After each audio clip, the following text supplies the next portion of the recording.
Hello guys, I am Pavita and welcome to day 29. आज last day आहे. आज सकाळी उठल्यानंतर मी केस धुताना कांद्याचा रस डोक्याला लावला. जर तुम्हाला हवं असेल तर तुम्ही वडाच्या पारंब्यांचा रस पण डोक्याला लावू शकतात किंवा भृंगराची पावडरही डोक्याला लावू शकता. जर तुम्ही तुमच्या खाण्यावर कंट्रोल केला आणि तुम्ही तुमच्या केसांची नीट काळजी घेतली आणि लहान लहान गोष्टींची सुद्धा जर तुम्ही काळजी घेतली तर पक्का हेअरफॉल थांबते. Trust me. असं नाहीये की डे संपलेत म्हणून आपण आपल्या केसांची काळजी नाही घ्यायची आहे. जे तेल आपण केलेलं वडाच्या पारंब्याचं ते तेल यूज करून जोपर्यंत ते तेल संपत नाही तोपर्यंत आपण आपल्या डोक्याला मसाज करायचं आहे.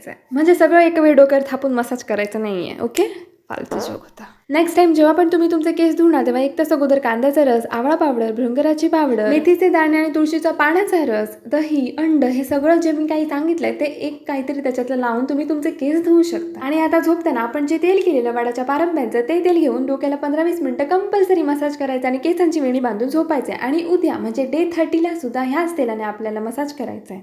So thank you so much for watching. Bye bye.